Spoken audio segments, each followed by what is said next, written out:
Hi, I'm Kim Vanell in Whanganui, New Zealand. It's Monday, January 26th.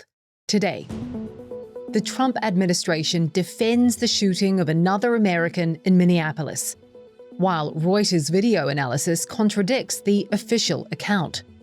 Healthcare workers turn out to honour the VA nurse shot dead by federal agents. And the Seattle Seahawks and the New England Patriots will face off at this year's Super Bowl. This is Reuters World News, bringing you everything you need to know from the front lines in 10 minutes, 7 days a week.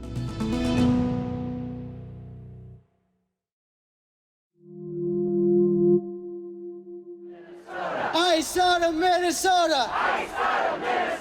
Protesters in Minneapolis turn out in freezing weather to demand accountability over the fatal shooting of Alex Pretty, a 37-year-old nurse killed by Border Patrol agents on Saturday. This is what democracy looks like!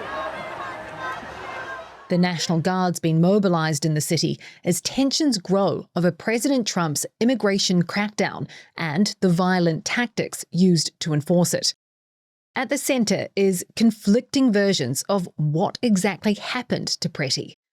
Officials say he assaulted officers, compelling them to fire in self-defence. But that's at odds with video evidence. Reuters has analysed footage of the shooting frame by frame.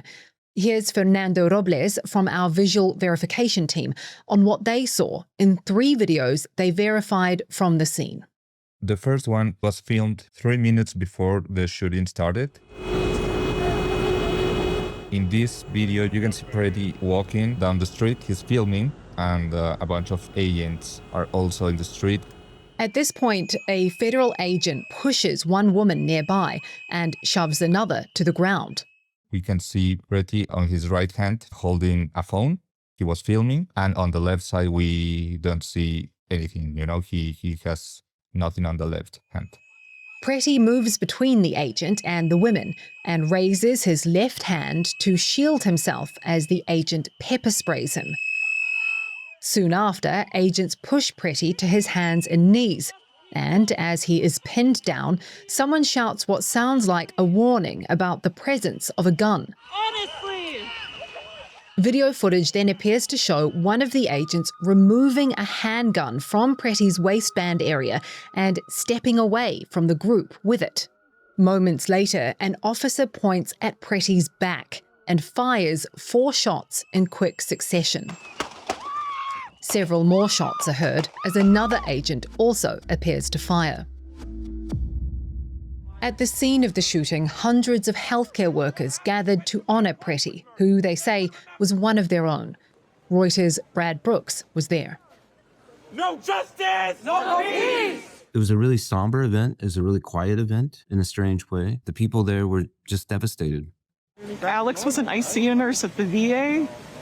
That's one of the toughest jobs in the world. Many of these people were devastated to see their coworker and friend, who by all accounts was beloved by all of them, killed, shot down in a street not far from where he lived, not far from where he worked. The fact that he was a nurse makes it hit so much harder. But, Brad says, their anger goes deeper. I've spoken with countless doctors and nurses in recent days, and they're feeling under intense strain because of the ICE surge, because of the surge of immigration agents into their city. They say that their ability to care for their patients is drastically reduced, either because their patients are too scared to come in to the hospitals or clinics to seek care because ICE agents hang around the vicinity of hospitals and clinics and pick people up, according to all these, doctors and nurses. I think people are really pushed over the edge here, to be honest with you. I've heard that repeatedly from people from all walks of life, of all ages, of all races. People are incensed.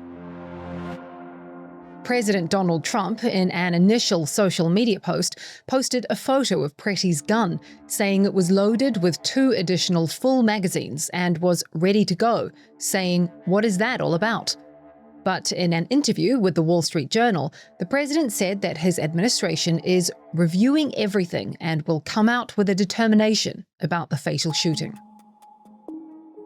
More than 1 million people lost power across the US as a powerful winter storm sweeps the country from Ohio Valley and Mid-South to New England, bringing snow, ice, and dangerously low temperatures.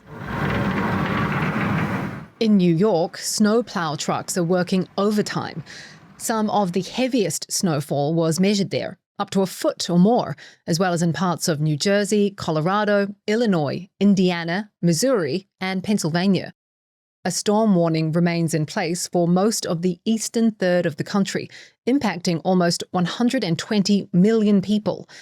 And travel's been hit hard, with major carriers cancelling more than 11,000 flights on Sunday.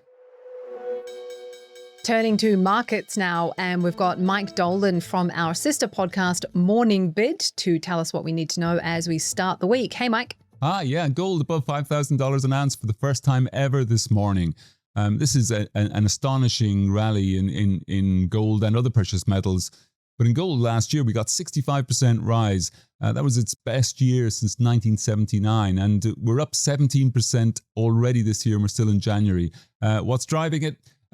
Pretty much anything you care to mention in the global news agenda. It's geopolitics, it's trade tensions, it's domestic US politics, it's concern about Federal Reserve independence, it's a falling dollar. For most people, gold is the only safe haven left out there. Thanks so much, Mike. You can catch Morning Bid wherever you get your podcasts. A fragile truce in Syria's northeast has just been extended.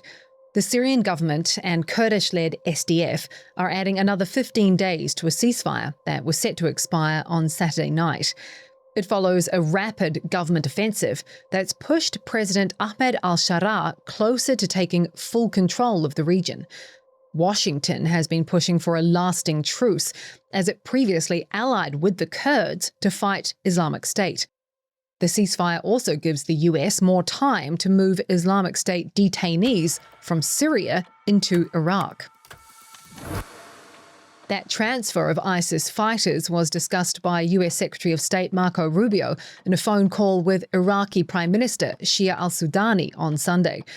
The US wants them out of northeast Syria because of the instability there. Rubio also told al-Sudani that Iraq needs to get rid of Iranian interests in the country. Iraq is home to dozens of armed groups who answer to Tehran. To the Super Bowl, and Super Bowl 60 is set. The Seattle Seahawks will face the New England Patriots on February 8th. Seattle got here behind Sam Darnold's best game of the year, 346 yards, 3 touchdowns, and big plays from Jackson Smith-Njigba to edge the Rams 31-27. It's Darnold's first Super Bowl, 8 seasons and 5 teams in. New England advanced with a 10-7 win in Denver, leaning on a shutdown defense, and 23-year-old Drake May, now the second youngest quarterback ever to start a Super Bowl. Get your chips ready, Super Bowl Sunday is coming.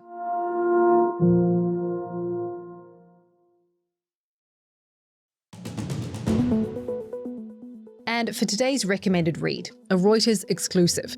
The US is putting pressure on Bolivia to kick suspected Iranian spies out of the country and designate Iran's IRGC, Lebanon's Hezbollah, and Palestinian Hamas as terrorist organizations.